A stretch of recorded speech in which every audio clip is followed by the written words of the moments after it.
ആദരണീയനായ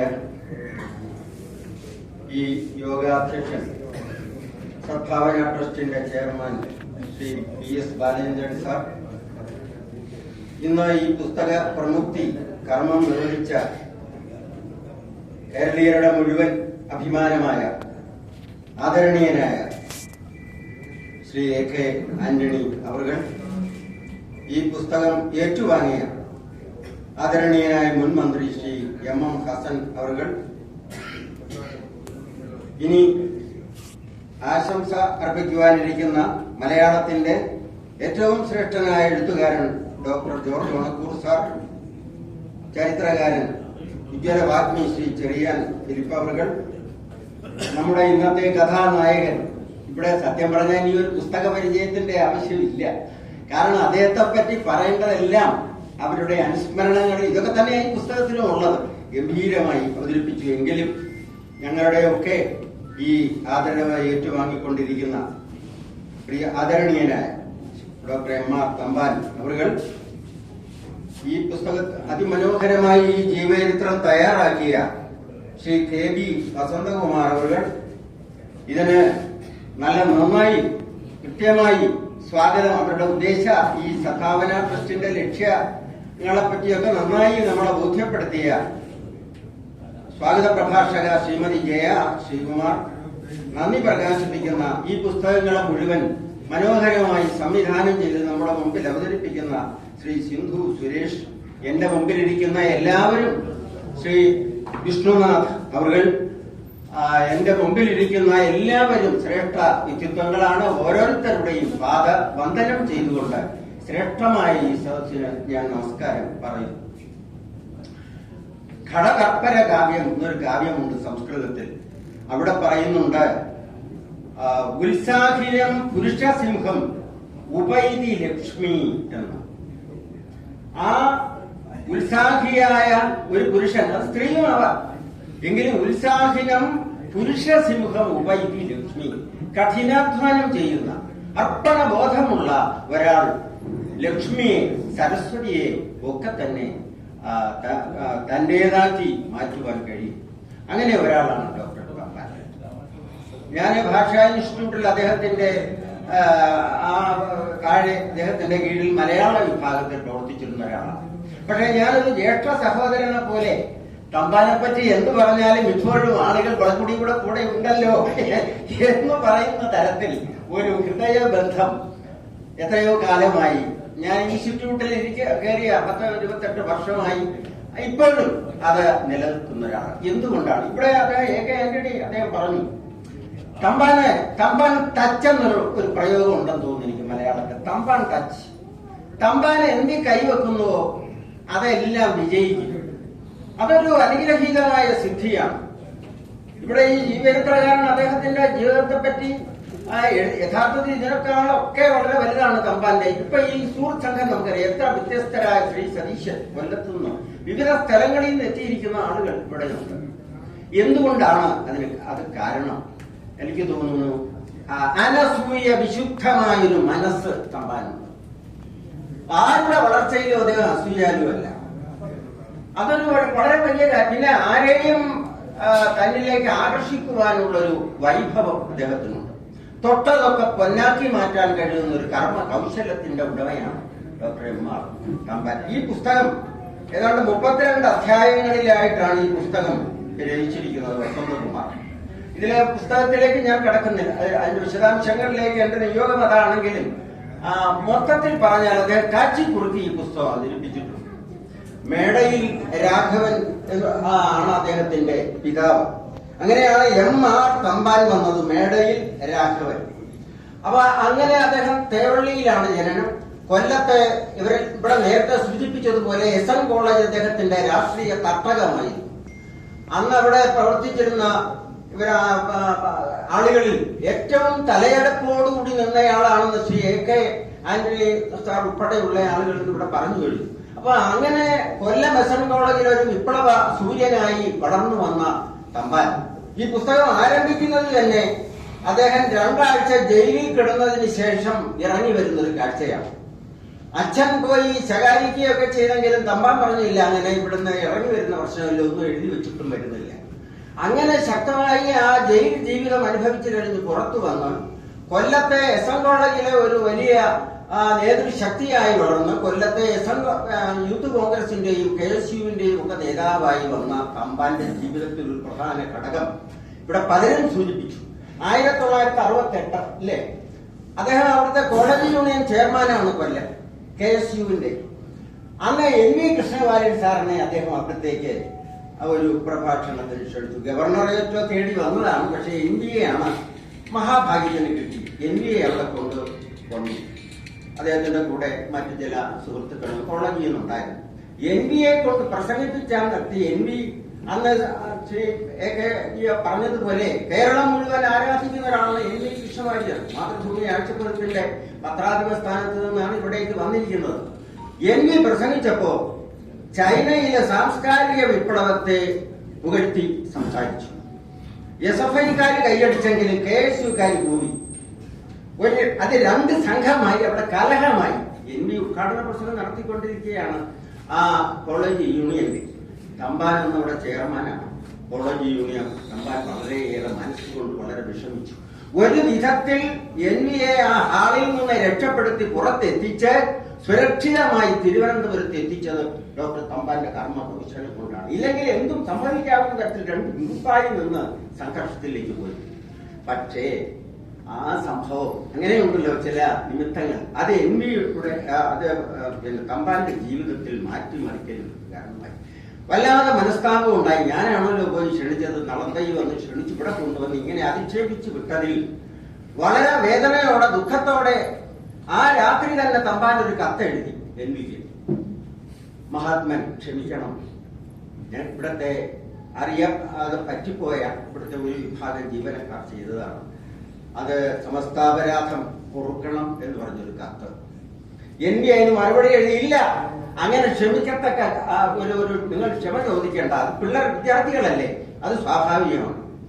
ഞാനത് ഇഷ്ടപ്പെടുന്ന ഒരാളാണ്, അങ്ങനെയൊക്കെ വിമർശനം വരട്ടെ എന്ന് പറഞ്ഞു. തുടർന്ന് അതൊരു കത്തടപാടായി. അങ്ങനെ NVയുമായി ഒരു ബന്ധം വന്നു. ഞാൻ ചുരുക്കുകയാണ്. അങ്ങനെ ആ ഹൃദയബന്ധം അവൻ പുലർത്തി.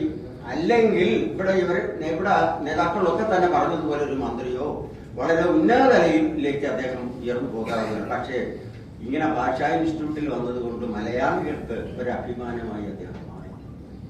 കേരള ഭാഷാ ഇൻസ്റ്റിറ്റ്യൂട്ടിൽ ഏതാണ്ട് 35 വർഷം തമ്പാൻ ഡയറക്ടറായി. അതിലെ 2 തവണ 35 വർഷത്തോളം സേവനത്തിനിടയിൽ 2 തവണ അദ്ദേഹം ഡയറക്ടറായി. 95-ലും 2011-ലും 10 വർഷത്തോളം. അന്ന് ഏതാണ്ട് സത്യം പറഞ്ഞാൽ ഭാഷാ ഇൻസ്റ്റിറ്റ്യൂട്ട് സ്ഥാപിച്ചത് NV കൃഷ്ണവാര്യർ സാറാണ്. NVയാണ് ആ സ്ഥാപനത്തിന് അസ്ഥിവാരവും ആരൂഢവും ഉറപ്പിച്ചത്, ശരിയാണ്. പക്ഷെ അന്നത് ജനകീയമായിരുന്നില്ല. അദ്ദേഹത്തോടുള്ള എല്ലാ ബഹുമാനവും കൊണ്ട് പറയുന്നു, ജനകീയമായില്ല. കുറച്ചു പണ്ഡിതന്മാരുടെ ഒരു താവളമായി മാറ്റി. പക്ഷെ തമ്പാൻ ഡയറക്ടറായി വന്നപ്പോൾ അതിനെ ജനകീയമാക്കി. അത് ഇന്ത്യയെ ആരെ അറിയപ്പെടുന്ന ഒരു പ്രസ്ഥാനമായി ഭാഷാ ഇൻസ്റ്റിറ്റ്യൂട്ടിനെ മാറ്റി. ഈ പറഞ്ഞതുപോലെ 13 കോടി രൂപ അവിടെ അവിടെ ബാക്കി വെച്ചു. ഇപ്പൊ അവിടെ ഒരു പൈസയും ഇല്ല, വിത്തെടുത്ത് കുത്തുകയാണ്. ഇപ്പൊ ഭാഷാ ഇൻസ്റ്റിറ്റ്യൂട്ടിൽ ശമ്പളം പോലും കൊടുക്കാനില്ലെന്നാണ് കേൾക്കുന്നത്. അപ്പൊ ആ നിലയിലുള്ള ആ സ്ഥാപനത്തെ വളർത്തിയെടുത്ത് ഇന്ത്യയിലെ ഏറ്റവും വലിയ സ്ഥാപനമാക്കി മാറ്റി. പിന്നെ എൻസൈക്ലോപീഡിയ ആയാലും അതുപോലെ തന്നെ ആശാൻ സ്മാരകമായാലും ഒക്കെ തന്നെ അങ്ങനെ ഒരു നിലയിൽ ഭാഷാ ഇൻസ്റ്റിറ്റ്യൂട്ട് ചെയ്ത സേവനം. മറ്റൊന്ന് അദ്ദേഹത്തിന്റെ ഈ ശ്രേഷ്ഠ ഭാഷ മലയാളമാക്കുന്നതിൽ തമ്പാന്റെ സംഭാവന. നമുക്കറിയാം, ഈ ഭാഷാ പണ്ഡിതന്മാരെപ്പോഴും ഗുസ്തിയിലാണ് അവർ. MGS നാരായണൻ ഒരഭിപ്രായം, അതിൽ തന്നെ മറ്റുണ്ടായിരുന്ന നടുവട്ടം ഗോപാലകൃഷ്ണൻ, പുതുശ്ശേരി രാമേന്ദ്രൻ സാറ്, ഇവരൊക്കെ തന്നെ ഒന്നിച്ചിരുന്ന് മീറ്റിംഗ് കൂടുക പോലും അസാധ്യമായി വന്നു. തമ്പാന്റെ കർമ്മ കൗശലം കൊണ്ടാണ് ഉമ്മൻചാണ്ടി സാറാണ് ചീഫ് മിനിസ്റ്റർ. ഇവരെ വളരെ തന്ത്രപൂർവ്വം ഒരുക്കി ഒന്നിച്ചൊരു കുടക്കീഴിൽ കൊണ്ടുവന്ന് 2013 മെയ് 23 ശ്രേഷ്ഠ ഭാഷാ പദവി പ്രഖ്യാപിക്കുവാൻ നിമിത്തമായി തമ്പാനാണ്. പക്ഷെ അത് ചരിത്രത്തിൽ രേഖപ്പെടുത്തപ്പെടാതെ പോയി. തമ്പാന്റെ വളരെ തന്ത്രപരമായ പ്രവർത്തനങ്ങൾ കൊണ്ടാണ് അത് നടന്നത്. ഇനി ഒന്ന് മാറാട് കലാപം അന്നും അദ്ദേഹം മുഖ്യമന്ത്രിയായിരിക്കുന്ന കാലമാണ്. GK സാംസ്കാരിക വകുപ്പ് മന്ത്രി. വല്ലാതെ നമ്മളെ ശ്വാസം മുട്ടിച്ചൊരു അനുഭവമാണ് 2002-2003 സംഭവിച്ച മാറാട് കലാപം. അന്ന് GK എനിക്ക് തോന്നുന്നു തമ്പാനെ വിളിച്ച് പറഞ്ഞത് ഇങ്ങനെ പോരാ, എന്ത് ചെയ്യാൻ പറ്റും, മുഖ്യമന്ത്രിയും ഒക്കെ ആയിട്ട് ആലോചിച്ച് ഒരു സമാധാന സേന രൂപീകരിച്ചു. സംസ്കാര എന്ന പേരില് ഇവിടെ കനോക്കുന്ന് കൊട്ടാരത്തിൽ വെച്ചൊരു യോഗം ചേർന്നു. ആ യോഗത്തിന്റെ നേതൃത്വത്തിൽ കന്യാകുമാരി മുതൽ മാറാട് വരെ ഒരു സമാധാന യാത്ര നടത്തി. അതിന്റെ മുഴുവൻ ശില്പി തമ്പാനാണ്. മുഴുവൻ ആളുകളെ സംഘടിപ്പിച്ചു. അവിടെ പല ഏറ്റവും ഒടുവിൽ അവിടെ ചെന്നപ്പോ അവർക്ക് മാറാട്ടേക്ക് കടന്നു കയറാൻ പോലും വയ്യാത്ത ഒരവസ്ഥ വന്നു. അങ്ങനെയാണ് മുതുകാടിനെ ഇല്ലേ, മുതുകാടിന്റെ ഒരു അങ്ങോട്ട് ക്ഷണിച്ചു വരുത്തി കലാപരിപാടികളും ഒക്കെ അവതരിപ്പിച്ച് അത് ജയിച്ചു. അവിടെ ചെല്ലുമ്പോ ചീഫ് മിനിസ്റ്ററെയും GKയും വിളിച്ചെങ്കിലും അവരാരും പോകാൻ തയ്യാറായില്ല. ഗാന്ധിയൻ ഗോപിനാഥൻ നായരെ അവിടെ എത്തിച്ചു. അങ്ങനെയാണ് മാറാട് കലാപത്തിലൊരു ശാന്തി ദൂതനായി തമ്പാൻ പ്രവർത്തിച്ച ഒരു സംഘം. ഇനി ഒരു രസകരമായൊരു കാര്യം കൂടി പറഞ്ഞ് ഞാൻ ഈ പ്രസംഗം അവസാനിപ്പിക്കുകയാണ്. മോണത്തൂർ സാറൊക്കെ ഇരിക്കുന്നു. സത്യം പറഞ്ഞ തമ്പാൻ പത്മനാഭദാസനായ കഥയാണ് ഞാൻ പറയാൻ പോകുന്നത്. ശ്രീ പത്മനാഭദാസൻ കേൾക്കുമ്പോ ഈ പുസ്തകം വായിക്കാൻ എല്ലാ പുസ്തകത്തിലും എല്ലാ കാര്യവും ഇവിടെ പറയുന്നില്ല. അങ്ങനെയാണ് ഈ പുസ്തകം വിറ്റു പോകില്ല. ഒന്നാം തരം കാര്യങ്ങൾ ഈ പുസ്തകത്തിലുണ്ട്. അറിയാം, അദ്ദേഹം പറഞ്ഞതുപോലെ നമ്മൾ അറിയാത്ത ഒരുപാട് കാര്യങ്ങൾ ഈ പുസ്തകത്തിൽ ഗ്രന്ഥകാരൻ വിവരിക്കുന്നുണ്ട്. പക്ഷെ ശ്രീ പത്മനാഭദാസന്റെ കഥ നമ്മൾ അറിയണം. അദ്ദേഹം രാജകൊട്ടാരവുമായി നല്ല ബന്ധം പുലർത്തിയ ഒരാളാണ് തമ്പാൻ. ശ്രീ പത്മനാഭ സ്വാമി ക്ഷേത്രത്തെ പറ്റി ഒരു പുസ്തകം തമ്പുരാട്ടി ഗൗരി ലക്ഷ്മിഭായി തമ്പുരാട്ടി ഒരു പുസ്തകം എഴുതി. അപ്പൊ തമ്പാൻ ചെന്ന് കൊട്ടാരത്തിൽ ചെന്ന് റിക്വസ്റ്റ് ചെയ്തിട്ടാണ് ഈ പുസ്തകം K. ജയകുമാറും മറ്റുമാണ് പരിഭാഷപ്പെടുത്തിയത്. അതിനൊരു റിലീസ് വെച്ചു. റിലീസ് അന്ന് വൈകിട്ടാണ്. അപ്പൊ അന്ന് രാവിലെ അത് തമ്പാൻ ഇപ്പൊ ഞാനിവിടെ എനിക്കറിയാം ഒരു ഡയറക്ടറുടെ കസേരയിൽ ഇരിക്കുകയല്ല തമ്പാൻ ചെയ്യുന്നത്, ഓടി നടന്ന് കാര്യങ്ങൾ ചെയ്ത്. അതുകൊണ്ടാണ് തമ്പാനെ എല്ലാവരും കാര്യങ്ങൾ ഏൽപ്പിക്കുന്നത്. വളരെ ശുഷ്കാന്തിയോടുകൂടി രാത്രിയിൽ പോയി പ്രസിലിരുന്ന് ഉറക്കം ഉറച്ചിട്ടാണ് രാവിലെ പുസ്തകം കയ്യിലെടുക്കുന്നത്. ബന്ധപ്പെട്ട എഡിറ്റർ പോലും പിന്നെ അവരെ അറിയുന്നത്. ഡയറക്ടറും ചീഫ് എഡിറ്ററുമായ തമ്പാനാണ് എല്ലാത്തിന്റെ പുറകെ വരുന്നത്. അതുകൊണ്ടാണ് ഭാഷാ ഇൻസ്റ്റിറ്റ്യൂട്ട് ഇന്ന് അറിയപ്പെടുന്ന ഒരു ഭാഷാ ഇൻസ്റ്റിറ്റ്യൂട്ട് ആയി മാറി. C. ദിവാകരൻ അദ്ദേഹത്തിന്റെ ഒരു അനുസ്മരണം ഇതിനകത്തുണ്ട്. അദ്ദേഹത്തിന്റെ ഒരു വാച്ച് എനിക്ക് വളരെ ഇഷ്ടപ്പെട്ടു. അദ്ദേഹം പറയുന്നത് ഭാഷാ ഇൻസ്റ്റിറ്റ്യൂട്ട് എന്നൊരു സ്ഥാപനം സർക്കാർ നിലയിൽ പ്രവർത്തിക്കുന്നുണ്ടെന്ന് അറിഞ്ഞത് ഡോക്ടർ MR തമ്പാൻ ഡയറക്ടറായതിനു ശേഷമാണ്. C. ദിവാകരൻ വളരെ ശരിയാണ്. അപ്പൊ എന്തായാലും ഈ പുസ്തകം അദ്ദേഹം അച്ചടിച്ചു. തമ്പുരാട്ടിയെ പോയി കണ്ടു. തമ്പുരാട്ടിക്ക് അന്നൊരു അസൗകര്യം. അവർക്ക് ഈ പുസ്തകം പ്രകാശിപ്പിക്കുന്നതിന് മുമ്പ് രാജകൊട്ടാരത്തിന് ഒരു ചടങ്ങുണ്ട്. ഈ പുസ്തകം ശ്രീപത്മനാഭന് സമർപ്പിക്കണം. അവിടെ ഒരു നമസ്കാര മണ്ഡപമുണ്ട്. ആ നമസ്കാര മണ്ഡപത്തിൽ പോയിട്ട് ഒറ്റക്കൽ മണ്ഡപം. അപ്പൊ തമ്പുരാട്ടി പറഞ്ഞു, തമ്പാനെ എനിക്ക് ഇന്നൊരു അസൗകര്യമുണ്ട്. ഈ പത്മനാഭ സ്വാമിക്ക് സമർപ്പിക്കുന്ന ചടങ്ങ് ഡയറക്ടർ കൂടിയായ തമ്പാൻ ഏറ്റെടുക്കണം. എനിക്ക് തോന്നുന്നു ജീവിതത്തിൽ ഏറ്റവും കിട്ടിയ ഒരു പരമായ ബഹുമതിയാണ്. ഈശ്വരാനുഗ്രഹം എപ്പോഴും തമ്പാന്റെ കൂടെയുണ്ട്. അവിടെ ചെന്ന് പല കൊട്ടാരങ്ങളിൽ നിന്ന് വന്നിരിക്കുന്ന തമ്പുരാക്കന്മാരെല്ലാം കൂടി ആളകമ്പടിയോടും മേളവാദ്യ ഘോഷത്തോടും തമ്പാനെ കൊട്ടാരത്തിലേക്ക് നയിച്ചു. ആ ഒറ്റക്കൽ മണ്ഡപത്തിന്റെ അവിടെ എത്തി. തമ്പാൻ ഒരു വീരാളി പട്ടും എല്ലാം കുറച്ച്, കാരണം രാജപ്രതിനിധിയായിട്ടാണ് തമ്പാൻ ഇവിടെ എത്തിയിരിക്കുന്നത്. തമ്പുരാന്റെ അരട്ടിക്കേണ്ട ചടങ്ങാണ്. അവിടെ ചെന്നപ്പോഴാണ് ഒറ്റക്കൽ മണ്ഡപത്തിലേക്ക് അദ്ദേഹത്തെ നയിച്ചു. ഒറ്റക്കൽ മണ്ഡപത്തിൽ കണ്ടപ്പോൾ തമ്പാൻ തന്നെ അതിന് വിശദമായി ഗ്രന്ഥകാരൻ നന്നായി പറഞ്ഞിട്ടുണ്ടോ, ഒരു വല്ലാത്തൊരു അനുഭൂതി അനുഭവപ്പെട്ടു. ഈ പുസ്തകം അവിടെ സമർപ്പിച്ചത് ആ മണ്ഡപത്തിൽ 2 നമസ്കാരം തമ്പാൻ ചെയ്ത് നമസ്കരിച്ച് എഴുന്നേറ്റ് കഴിഞ്ഞു. ഇതൊക്കെ കഴിഞ്ഞ് തമ്പുരാട്ടിയൊക്കെ കണ്ടപ്പോൾ വിമർശനം. അവിടെ ആ ഒറ്റക്കൽ മണ്ഡപത്തിൽ നമസ്കരിക്കാനുള്ള അവകാശം തിരുവിതാംകൂർ രാജാക്കന്മാർക്ക് മാത്രമാണ്. വേറെ ആർക്കും ഒറ്റക്കൽ മണ്ഡപത്തിൽ അവിടെ നമസ്കരിക്കാനോ കയറാനോ അവകാശമില്ല. അപ്പൊ അങ്ങനെ ആ നിലയിലാണ്. അപ്പൊ തമ്പുരാട്ടിയോട് ചെന്ന് വിവരം പറഞ്ഞു. അപ്പൊ തമ്പുരാട്ടി പറഞ്ഞു, തമ്പാനെ ഇന്നു മുതൽ തമ്പാൻ ശ്രീ പത്മനാഭദാസൻ ആണ്. രാജാധികാരം ഇല്ലാതെ തന്നെ അതൊക്കെ ജീവിതത്തിൽ കിട്ടുന്ന പരമമായ ഭാഗ്യങ്ങളാണ്. ഇങ്ങനെ അനേക തരത്തിൽ തമ്പാന്റെ ഒരു പ്രവർത്തനങ്ങൾ നമുക്ക് കിട്ടിയിട്ടുണ്ട്. ഇന്നും അദ്ദേഹം വളരെ സജീവമാണ്. പ്രിയദർശിനിയാക്കിയത് അദ്ദേഹമാണ്. ഞാനുമായി എഡിറ്റോറിയൽ ബോർഡിലുണ്ടായിരുന്നു. വളരെ പെട്ടെന്നാണ് 300 പുസ്തകം എടുത്തത്. രമേശ് ചെന്നിത്തല അവരുടെ ശ്രേഷ്ഠ ഇപ്പോ സംഭാവന. സത്യം പറഞ്ഞാൽ ബാലചന്ദ്രൻ സാറ് വളരെ ഭാഗ്യവാനാണ്. ഇല്ലെങ്കിൽ ഇത്രത്തോളം ഗ്രന്ഥങ്ങൾ വളരെ വൈവിധ്യമാർന്ന തരത്തിലുള്ള എഴുത്തുകാരെ കൂട്ടിയിണക്കി ഒന്നാം തരം ഈ പുസ്തകത്തിന്റെ പ്രൊഡക്ഷൻ തന്നെ ഇതാണ്. വിളക്കുമരം ഒന്നാം തരം കവറ്, വലിയ അക്ഷരത്തെറ്റൊന്നും കണ്ടില്ല. അതിന്റെ നിർമ്മാണ കൗശലങ്ങളൊക്കെ കണക്കിലെടുത്താണ് ഈ പുസ്തകത്തിന്റെ ഒരവസ്ഥ. പറ്റുമെങ്കിൽ ഈ പുസ്തകം വിലയ്ക്ക് വാങ്ങിക്കണമെന്ന് കൂടി എനിക്ക് ഒരഭിപ്രായമുണ്ട്. വലിയ വിലയൊന്നുമില്ല. 400 കുറച്ച് കമ്മീഷനൊക്കെ സാർ കൊടുത്തേക്കും. 400 രൂപയാണ്. 350 കിട്ടുമെന്ന് തോന്നുന്നു. ഇത് നമ്മുടെ കയ്യിൽ ഇരിക്കേണ്ടതാണ്. ഇവരാരും ഇവിടെ പറഞ്ഞ ഒരു വാക്കുപോലും അതിശയോക്തിയല്ല. ആ ആരാധനായ സാർ പോലും, ഹസൻ സാർ പോലും അദ്ദേഹത്തെ ഇങ്ങനെ വാഴ്ത്തി സ്തുതിക്കാൻ കാര്യം എന്താ? അദ്ദേഹത്തിന്റെ കർമ്മകൗശലവും അദ്ദേഹത്തിന്റെ ആരോടും വിരോധമില്ലാതെ പ്രവർത്തിക്കുകയും എല്ലാവരെയും കൂട്ടിയിണക്കി കൊണ്ടുപോകാനുള്ള കഴിവ് അദ്ദേഹം നിലനിർത്തുന്നു. ആ ഒരു വലിയ ശ്രേഷ്ഠ വ്യക്തിത്വത്തിനെ പറ്റി ഓർക്കുമ്പോൾ ഞാൻ വൈലോപ്പള്ളിയുടെ കുടിയൊഴിക്കലിലെ 2 വരിയാണ് ഓർത്തു പോവുകയാണ്. വൈലോപ്പള്ളി അദ്ദേഹം പാടിയിട്ടുണ്ട്. ചിന്തിതമായി കഥിതമായി ഉള്ളതെന്തിലും ശ്രേഷ്ഠം ആയതിനാലേ സ്പന്ദിതമാകും ഈ സഭ പോകാൻ സംഗതി വന്നത് എന്തതിഭാഗ്യം. ശ്രേഷ്ഠമായ അദ്ദേഹം കാര്യങ്ങൾ ചർച്ച ചെയ്യുകയും പറയപ്പെടുകയും ചെയ്യുന്ന ഈ വേദിയിൽ വരുവാനും ഈ പുസ്തകത്തെ പറ്റി ഏതാനും ചില വാക്കുകൾ പറയുവാനും കഴിഞ്ഞതിൽ അതിയായ സന്തോഷമുണ്ട്.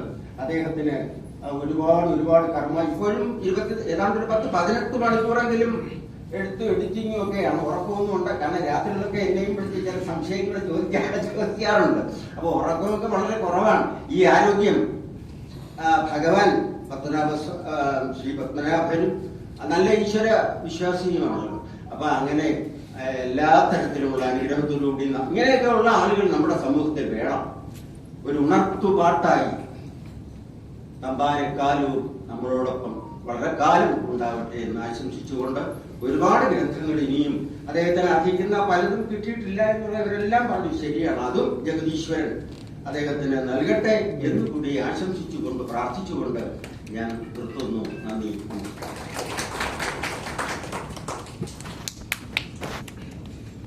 പ്രിയങ്കരനായ അധ്യക്ഷൻ ശ്രീ ബാലചന്ദ്രൻ, ഏറ്റവും പ്രിയപ്പെട്ട ശ്രീ AK ആന്റണി, പ്രിയങ്കരനായ ശ്രീ MF ഹസൻ, പ്രിയപ്പെട്ട വിശ്വനാഥ്,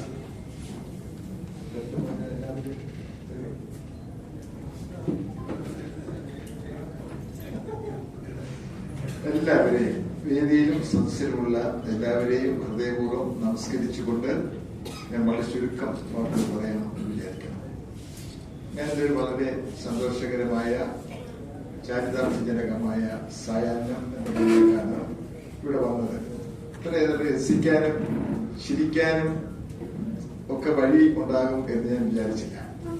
തമ്പാനെ ശ്രീവത്രാമദാസനാക്കിയത് കണ്ടപ്പോൾ എനിക്ക് ഭയങ്കരമായിട്ടുള്ളൊരു സന്തോഷം. എന്നെ നമസ്കാരം ചെയ്യരുത് എന്ന് മാത്രം എനിക്ക് ഒരു അപേക്ഷയുണ്ട്.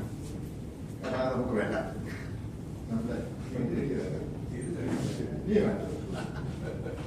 കാരണം ഞങ്ങൾ ഈ വടക്കോട്ടുള്ള ആളുകൾക്ക് ഇതത്ര പ്രിയമുള്ള കാര്യമല്ല എന്നുള്ളത് പറയാം. നമ്മുടെ ജീവിതത്തിന്റെ സ്വാതന്ത്ര്യത്തെയും സന്തോഷത്തെയും ഒക്കെ ഹനിക്കുന്നതാണ് ഈ രാജഭക്തി എന്നാണ് എന്റെ വിശ്വാസം. അത് വേണം. നമ്മളൊക്കെ ഒരു ജനകീയ ലോകത്ത് ജീവിക്കുന്ന ആളുകൾ. തമ്പാനെ ഞാൻ എന്റെ അടുത്ത സുഹൃത്തായിട്ടാണ് കാണുന്നത്.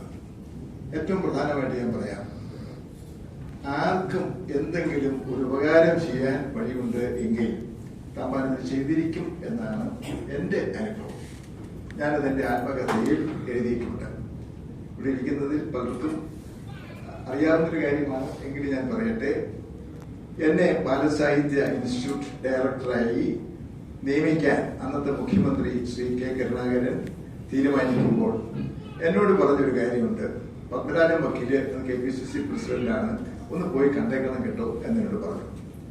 എനിക്ക് പത്മരാജ വക്കീലിനെ വിളിക്കുക, അതുകൊണ്ട് ആ പേര് എങ്ങനെ വന്നു പോകുന്നു, KPCC പ്രസിഡന്റിനെ പരിചയമില്ല.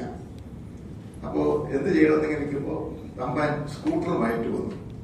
ഞാൻ പറഞ്ഞു എനിക്ക് പത്മരാജ വക്കീലിന്റെ അടുക്കലെന്ന് പറഞ്ഞു. ശരി, ഞാൻ പത്മരാജ വക്കീലിനെ കാണാൻ പോയത് തമ്പാന്റെ സ്കൂട്ടറിന്റെ പുറകിൽ ഇരുന്നാണ് എന്ന് ഞാൻ നന്ദിയോടുകൂടി രേഖപ്പെടുത്തിയിട്ടുണ്ട്. അതിനുശേഷമാണ് ഞാൻ ബാലസാഹിത്യ ഇൻസ്റ്റിറ്റ്യൂട്ട് ഡയറക്ടറായിട്ട് ചുമതല ഏൽക്കുന്നത്. എനിക്കൊരു നിർഭാഗ്യം എന്റെ ജീവിതത്തിൽ പറ്റിയത് എന്ന് വെച്ചാൽ, ഞാൻ ഡയറക്ടറായി ജോയിൻ ചെയ്ത് 1 മാസം കഴിഞ്ഞപ്പോൾ ആ മന്ത്രിസഭ താഴെ. ഞാൻ ഡയറക്ടറായിരുന്നല്ല, പക്ഷെ കോൺഗ്രസിന്റെ ഭരണം. പിന്നെ വന്നത് ശ്രീ നായനാരുടെ മന്ത്രിസഭ ആണ്. അപ്പൊ അതിലെ മന്ത്രി, സാംസ്കാരിക വകുപ്പ് മന്ത്രി എന്ന് പറയുന്നത് ശ്രീ TK രാമകൃഷ്ണൻ ആയിരുന്നു. ഞാൻ കണ്ടിട്ടുള്ളത് വെച്ച് ഏറ്റവും നല്ല സാംസ്കാരിക വകുപ്പ് മന്ത്രി ശ്രീ TK രാമകൃഷ്ണനാണെന്നാണ് എന്റെ അഭിപ്രായം. ഞാൻ എല്ലാവരും കൂടെ പ്രവർത്തിച്ചിട്ടുണ്ട്. TKക്കുള്ള ഒരു പ്രത്യേകത എന്ന് പറയുന്നത് അദ്ദേഹം എന്റെ അങ്കിളിന്റെ അടുത്ത സുഹൃത്താണ് എന്നുള്ളതാണ്. അപ്പോ കോൺഗ്രസ് മന്ത്രിസഭ എന്നെ നിയമിച്ചു. ഡെപ്യൂട്ടേഷനാണ് നിയമനം. ഇങ്ങനെ നിയമിച്ചവരെല്ലാം തിരിച്ചുവിടാൻ അന്നത്തെ മന്ത്രിസഭ തീരുമാനിച്ചു. അപ്പൊ സ്വാഭാവികമായിട്ട് ഞാൻ തിരിച്ചു പോകും. ഞാൻ തിരിച്ചു പോകുന്ന, എന്നെ പിരിച്ചുവിടുന്നതിന് പകരം ഒരു റിക്വസ്റ്റ് എഴുതി കൊടുത്ത് നേരെ കോളേജിലേക്ക് പൊക്കളയാം എന്ന് വിചാരിച്ച് ഒരു റിക്വസ്റ്റ് എഴുതി പോക്കറ്റ് ചെയ്തുകൊണ്ട് TK കാണാൻ പോയി. പക്ഷെ TK അത് വാങ്ങിച്ച് കൈവച്ചിട്ട് സ്റ്റേറ്റ് കാറിൽ എന്നെ ബാലസാഹിത്യ ഇൻസ്റ്റിറ്റ്യൂട്ടിലേക്ക് അയക്കുകയാണ് ഉണ്ടായത്. 5 കൊല്ലം ഞാൻ ബാലസാഹിത്യ ഇൻസ്റ്റിറ്റ്യൂട്ട് ഡയറക്ടറായിട്ട് പ്രവർത്തിച്ചു. അന്ന് TK ആണ് സാംസ്കാരിക വകുപ്പ് മന്ത്രി, ശ്രീ നായനാർ മുഖ്യമന്ത്രിയാണ്.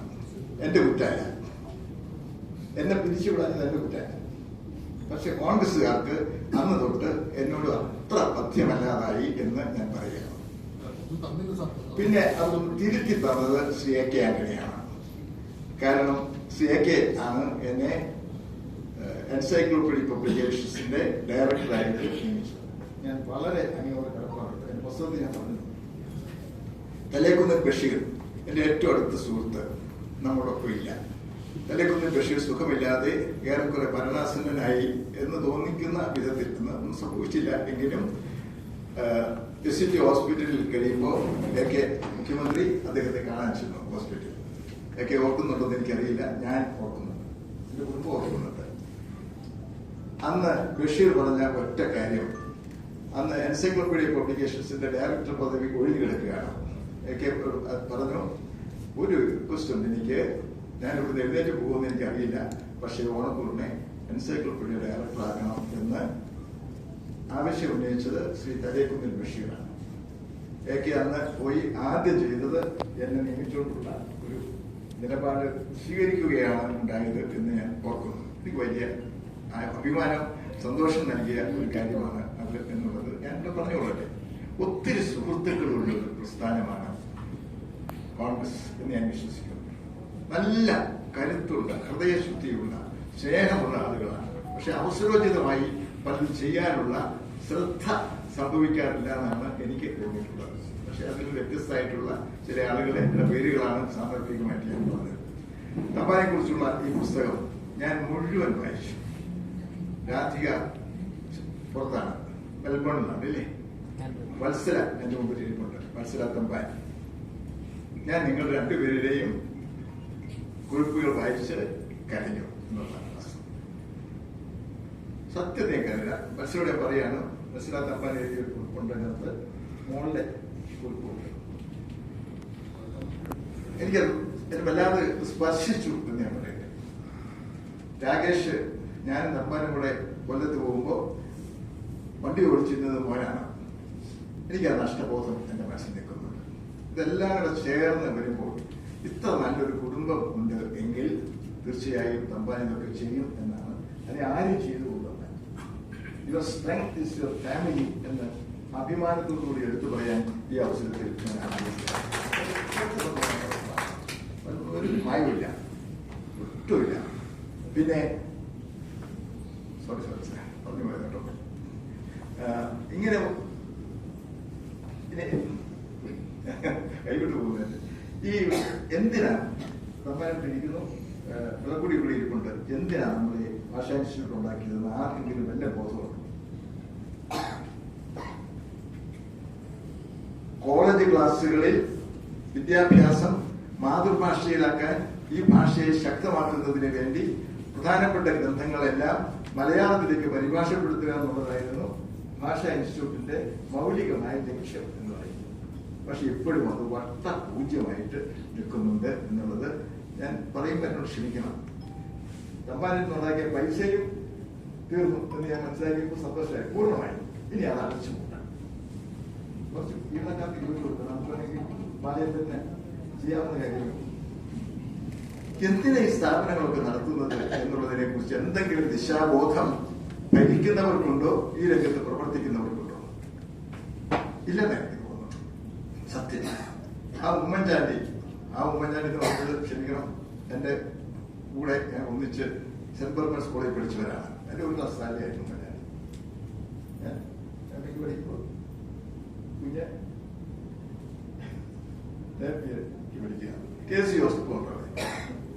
ഇതൊക്കെ ഉണ്ട്. പക്ഷെ ഉമ്മൻചാണ്ടിയുടെ ഒരു ഹോംവർക്ക് എന്ന് പറയുന്നത് ശ്രേഷ്ഠ ഭാഷ മലയാളമാക്കി എടുക്കുന്നതിന്, മലയാള സർവകലാശാല സ്ഥാപിക്കുന്നതിന് ആ വലിയ മനുഷ്യൻ ചെയ്ത ഹോംവർക്ക് പ്രവർത്തനം വാസ്തവത്തിൽ പാർട്ടിക്കാർക്ക് പോലും അറിയാമെന്ന് എനിക്ക് സംശയം. ഉമ്മൻചാണ്ടി ഒരു ജനകീയ നേതാവാണ്, ഒത്തിരി ആളുകൾ സഹായിച്ചു എന്നൊക്കെ പറയുന്ന അങ്ങ് വിടുക എന്നുള്ളതല്ലാതെ ആത്യന്തികമായി ഈ മനുഷ്യൻ എന്ത് ചെയ്തു നമ്മുടെ ഭാഷയ്ക്കും നമ്മുടെ സംസ്കാരത്തിനും വേണ്ടി എന്നുള്ളത് സത്യത്തിൽ ഓർമ്മിക്കേണ്ടതാണ്. കോൺഗ്രസ്സുകാർ ഓർമ്മിക്കേണ്ടതാണ്. ഒരു പഴയ കോൺഗ്രസ്സുകാരനായ ഞാൻ ഓർമ്മിക്കുന്നുണ്ട്. പറഞ്ഞോളൂ, തീർച്ചയായിട്ടും. അതുപോലെ ഒരാളുകൾ കൂടെ ഓർക്കുന്നുണ്ടാവും ഞാൻ കരുതുകയാണ്. അപ്പോ ഒത്തിരി കാര്യങ്ങൾ കൈവിട്ടുപോയി നമ്മുടെ കൈകളിൽ നിന്ന്. നമ്മൾ ആഗ്രഹിക്കുന്ന പിടിച്ചു നിർത്താൻ കഴിയാത്ത വിധത്തിലൊക്കെ പോയി. ഇവിടെ പ്രിയദർശിനി പബ്ലിക്കേഷൻസിനെ കുറിച്ച് പറഞ്ഞു. ഞാനും അതിന്റെ ഒരു ഭാഗമായിരുന്നു. ആദ്യത്തെ ഒരു ഡയറക്ടറായിരുന്നു എന്നാണ് ഞാൻ അഭിമാനിക്കുന്നത്. ഇപ്പൊ അത് വേറെ ആരുടെയൊക്കെ കൈകളല്ലേ, കോൺഗ്രസിന്റെ കയ്യിലാണ്. ഇതിൽ പ്രവർത്തിച്ചിരുന്ന പത്മ സുധാകരൻ ഉണ്ടായിരുന്നു, ജോർജ് ഓണക്കൂർ ഉണ്ടായിരുന്നു, ഒരു പാലോട് രവി ഉണ്ടായിരുന്നു. പാലോട് രവിക്ക് എന്ത് പറ്റി ഇവിടെ അതിനെ കുറിച്ച് പറയുന്നില്ല. അത് നിർഭാഗ്യകരമായി പോയി എന്ന് വിശ്വസിക്കുന്ന ഒരാളാണ് ഞാൻ. തിരുവനന്തപുരത്ത് കോൺഗ്രസ് പ്രസ്ഥാനത്തെ കെട്ടിപ്പടുക്കുന്നതിന് വേണ്ടി അക്ഷീണം പ്രവർത്തിച്ച് വീടാന്തരം കയറി ഇറങ്ങിയ പാലോട് രവിക്ക് എന്ത് സംഭവിച്ചു എന്ന് സാന്ദർഭികമായി ഞാൻ ഓർത്തു പോകുന്നു എന്ന് മാത്രമേ ഉള്ളൂ. അപ്പൊ ഇതൊക്കെ എന്താണെന്ന് വെച്ചാൽ കൃത്യമായി കാര്യങ്ങൾ മുമ്പിൽ കണ്ട് ചെയ്യാനുള്ള അവസ്ഥാവിശേഷം ഉണ്ടാവണം ഈ പാർട്ടി പ്രവർത്തനം എന്ന് ഞാൻ വിചാരിച്ചുകൊണ്ട് പറയുകയാണ്. ഞാൻ മണ്ഡലം പ്രസിഡന്റായിരുന്നു. എനിക്ക് വേണമെങ്കിൽ തുടരാൻ വേണ്ടി ഉള്ളൂർ മണ്ഡലം president PC Chacko youth Congress president ആകുമ്പോൾ എന്റെ മണ്ഡലത്തിൽ നിന്നാണ് ചാക്കോയെ KPCC മെമ്പറാക്കി വിട്ടത്. ഉള്ളൂരിൽ നിന്ന് അനി അദ്ദേഹം ഇരിക്കുന്ന എന്റെ ശിഷ്യൻ അത് പഠിക്കുന്നുണ്ട് എന്റെ കൂടെ, എന്റെ കോളേജിൽ ക്ലാസ്സിൽ.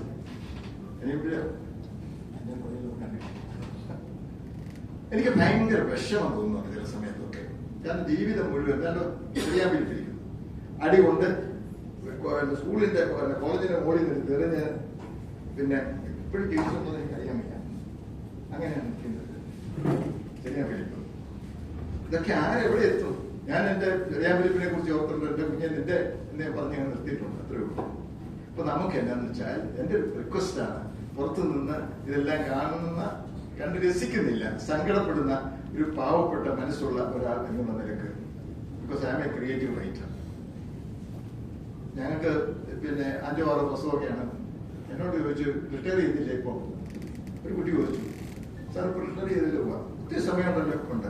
അപ്പോ ദിവസവും ഒരു പുസ്തകം വെച്ച് എഴുതാൻ വയ്യ സാർ. ഒരു പെൺകുട്ടി പകരമായിട്ട് എഴുത്താണ്, നീയല്ല കേട്ടോ, ചോദിച്ചിട്ടുണ്ട്. ഒരു പുസ്തകം വെച്ച് എഴുതാൻ പറ്റിയ ദിവസം 200-300 പുസ്തകം എഴുതുന്ന ആളുണ്ട്. അതിനിടയ്ക്ക് വേറെ എന്തെല്ലാം പണികൾ കാണിക്കുന്നു. അതിനിടയ്ക്ക് വന്നിട്ട് 200 പുസ്തകം, ഒരു വർഷം കൊണ്ട് 100 പുസ്തകം. ഒരു പുസ്തകം എഴുതാൻ 5 കൊല്ലം എടുക്കുന്നു. Because that's a creative work എന്നുള്ളതാണ്. Creative work. എനിക്ക് ചെറിയൊരു അഭിപ്രായം എന്ന് വെച്ചാൽ ഈ ബുക്ക് ഇപ്പൊ നറേറ്റീവാണ്. ഇതൊന്ന് ക്രിയേറ്റീവായിട്ട് പുനഃസൃഷ്ടിച്ചാൽ കൊള്ളാം എന്ന് പ്രിയപ്പെട്ട ബാലേന്ദ്രനോട് എനിക്കൊരു ചെറിയ അപേക്ഷയാണ്. കാരണം ഒത്തിരി പേരുടെ ഇന്റർവ്യൂസും കാര്യങ്ങളൊക്കെ എടുത്തിട്ടുണ്ട് ഇതിനകത്തുണ്ട്. എഡിറ്ററിന് ജയ അറിയാത്ത ജയാന്ന് സിന്ധുവാണോ ഇപ്പൊ ഓതറിനെ കുറിച്ച് എഡിറ്റർ എന്ന് പറഞ്ഞു. Is the author because it is an edited work എന്ന് നമുക്ക് പെട്ടെന്ന് തോന്നുന്ന വിധത്തിലുള്ള ഒട്ടേറെ ആളുകളുടെ ഇന്റർവ്യൂസ് ഈ പുസ്തകത്തിലുണ്ട്. ഒത്തിരി ഉണ്ട്, എന്റെ ഉണ്ട്, ഇല്ലേ? അത് പ്രസിഡന്റ് ഒക്കെ ഉണ്ട്. നമ്മളെല്ലാവരും ഇങ്ങനെ ഏകന്റെ ഉണ്ട്, അസൻജിയുടെ ഉണ്ട്, എല്ലാവരുടെയും ഉണ്ട്. ചെറിയ എനിക്ക് പറയാനുള്ളത് വെച്ചാൽ ഓതറിനോട് വിനയപൂർവ്വം പറയാനുള്ളത്, ഇതൊരു this is a very good narrative, it's a good narration. But തമ്പാനെ കുറിച്ച് ഒരു ക്രിയേറ്റീവ് ആയിട്ടുള്ള ഒരു ജീവചരിത്രം ഉണ്ടാവണം. ഇത്ര വലിപ്പമൊന്നും വേണ്ട, ഒരു 200 പേര് താഴെ മതി. കാരണം തമ്പാന്റെ ഒരു മനസ്സുണ്ട്, അത് കണ്ടുപിടിക്കണം. അത് കണ്ടുപിടിച്ചിട്ട് ഒരു പുസ്തകം കൊടുത്താൽ അത് ഭാവി തലമുറയ്ക്ക് ഇത് റെഫറൻസ് ബുക്കായിട്ട് കിട്ടും. പക്ഷെ അവിടെ മനസ്സിലേക്ക് കയറുന്ന ഒരു പുസ്തകം ആവശ്യമാണ് എന്ന് എനിക്ക് തോന്നുന്നു. കാരണം തമ്പാന്റെ അങ്ങനെ ഒരു മനസ്സുണ്ട് എന്നാണ് ഞാൻ മനസ്സിലാക്കിയിട്ടുള്ളത്. അതൊന്ന് പുറത്തേക്ക് കൊണ്ടുവരാൻ പറ്റുന്ന വിധത്തിലുള്ള ഒരു പുതിയ പുസ്തകം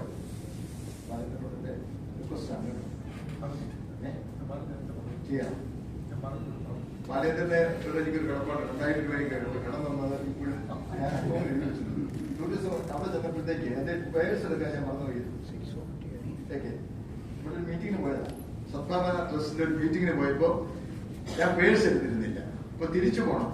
തിരിച്ചെനിക്ക് ബാലരാമപുരത്ത് ഒരു മീറ്റിങ്ങിന് പോകണം. എന്റെ 10 പൈസയില്ല, കാറും കൊണ്ടാണ് വന്നിരിക്കുന്നത്. അപ്പൊ ഞാൻ ബാലേന്ദ്രനോട് പറഞ്ഞു, എനിക്ക് കുറച്ച് പൈസ തന്നെന്ന് പറഞ്ഞു. 2000 രൂപ എടുത്തു. 1000 രൂപയുടെ കടം ഞാൻ എഴുതി വെച്ചിട്ടുണ്ട്. തീർക്കാനായിട്ട് പേഴ്സ് ഇപ്പൊ കയ്യിലുണ്ട്, ഇപ്പെടുത്ത്. പക്ഷെ ജയനോട് പറഞ്ഞു, പൈസ തരരുത്, ഒരു പുസ്തകം എടുത്താൽ മതി പറഞ്ഞല്ലേ. പറഞ്ഞല്ലോ, പറഞ്ഞു.